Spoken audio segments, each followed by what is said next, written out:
This is a Collider.com audio interview. So are we happy we can finally talk about the movie a little bit?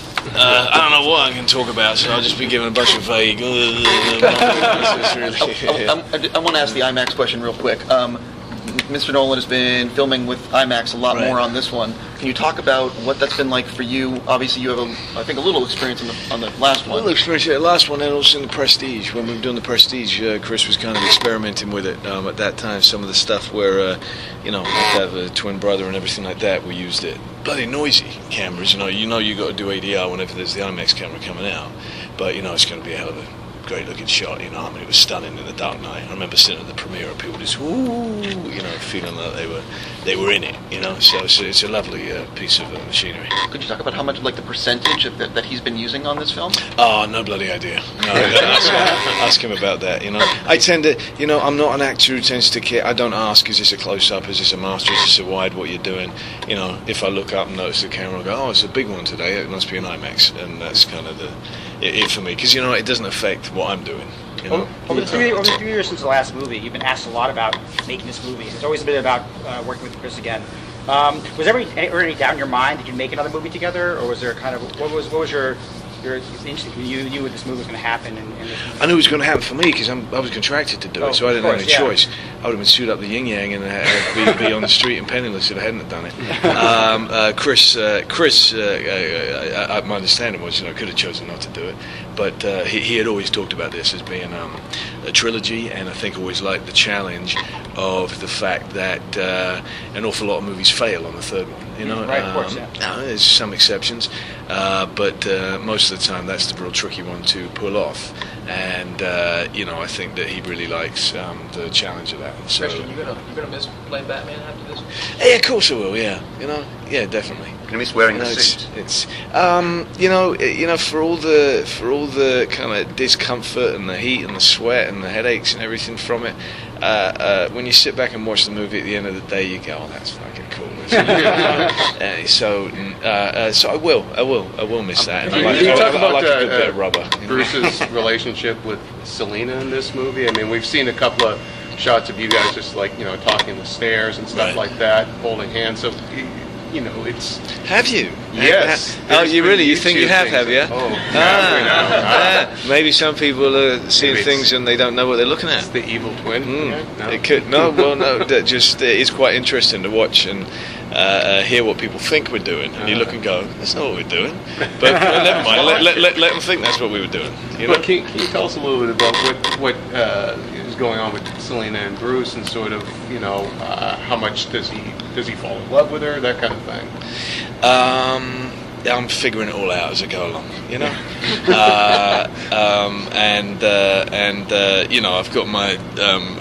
I'm seeing Chris sitting on this shoulder here and Emma Thomas sitting on this shoulder here right now as you're asking the question, going, don't say no. I know you're not allowed to answer that one,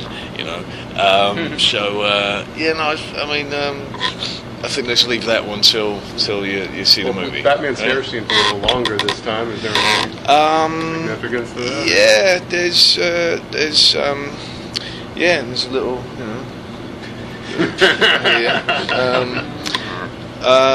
significance to it.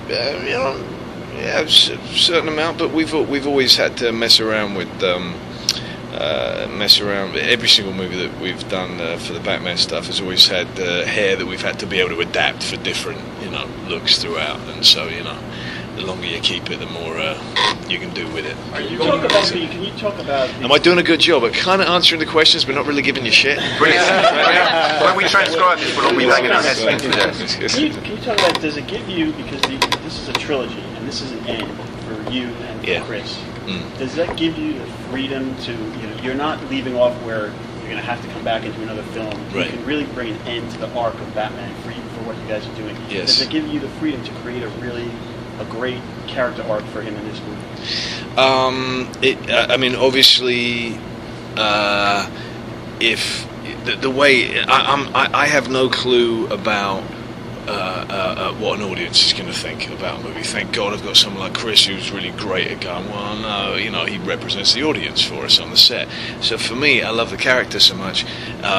You'd get probably a very bizarre Batman movie where people go, what the hell, why are we delving so much into his psyche here? And but he is a fascinating character, and then Chris just has to tell me the points at which it's just tedious and boring and he doesn't want to see what I'm doing, you know. And you know, it's great having someone at the helm who he's remarkably confident just going with his gut and not desiring any safety net or anything to fall back on. You know, there's a number of times where I say to him, "Well, yeah, you sure you don't want me to give you a few other variants? You know, I can do this one. What if later down track you choose to change this part of the story? Well, in that case, we need to change the domino effect. You know, so you want me to give you? I can give you like 3-4 different ways you can play it. No, I don't want that. I know what I want. That's exactly, you know, the thing that I need." He's very, very, very firm with it. It is a fascinating character. I mean, in honesty, I think there's probably an awful lot more stories that could be told. I quite like the idea of him getting older, you know, and can he do it quite as much anymore? But I feel like, you know, you've got to leave when the going's good, and this is when Chris wants to wrap it up, and it's the right time. You know? Speaking of that, and the fact that you are going to miss Batman and Bruce Wayne. Are you happy where the story ends with this one? Because, you know, I mean, I asked you at the junket for Dark Knight if, you know, how that movie ended. Would you want to see Batman redeemed? Not that I'm saying is he redeemed in this film, but are you happy with how Bruce and Batman in this particular film comes to be? Yeah, very. Yeah. No, it's good. Tell us about by the third movie, is Batman's drive really still fed by the death of his parents, or has he accepted like a larger responsibility for Gotham that doesn't involve him as much anymore? Well, to me, he has it all. It's all in there. You know, you know, the thing is, he is still that child, basically. You know, he's put the one thing that I do notice that there's an awful lot in the graphic novels which we've played with a little bit is, you know, this whole notion of him genuinely being a playboy versus what we've done, which is a little bit like he sort of performs that, but his heart's not really in it. You know, and you know, the eternal problem that Alfred has with watching this guy who has no life. You know, that he's put his entire life on hold because, yeah, he still does. He's got such, you know, fierceness in his mind and in his emotions that he just will not forget the pain of the parent. You know, with most people it's like time heals all wounds, but I think with him it's like no, he doesn't want to forget it, and he wants to maintain that anger that he felt at that injustice, but equally, you know, wants to present this very vacuous, soulless persona to Gotham, so that no one hopefully will suspect him. They'll just think, you know, he's a spoiled bastard. But consequently, in his most intimate moments, he has Alfred, he's got Rachel, and there's not a whole lot there because it's complete arrested development, you know. And you know, the recognition that at some point he's got to start living, you know, that he's seriously behind in terms of life and the enjoyment of life, you know, that's all been sacrificed. And at some point, hopefully, you know, it's Alfred's wish is that he'll start to live again, you know, that of course this tragedy has defined him, but to a degree where he sacrificed everything that most people would consider worth living for in life, you know, and he's going to have to relearn that, you know, far too late and embarrassingly late in life. Do we know how much time has passed? Do we know how much time has passed since the last movie? And is anything from the last movie dealt with in this movie? Because a lot of things left a lot of open ends last movie, as far as Rachel and as far as yes. things that we haven't really seen how he reacted to. Oh yeah, no, yeah. There's an awful lot of you know, new discoveries, truths coming out that you know, and the whole question of, you know, what's the correct thing to do? You know, continue with lies and make people feel good, or have the truth come out and devastate and ruin people's lives. So yes, no, absolutely. It goes back, Batman Begins and Dark Knight, and deals with an awful lot from both of those movies. And how much time has passed? Do we know pretty much a couple of years? It's been I mean, I would say years. I don't know if Chris would want me to say exactly how long, but yeah, it's not like the next day. It's not the next day. Okay. No, We've seen Marion. No, there's quite a change in him. Sorry? Can you talk about working with Marion and Tom Hardy?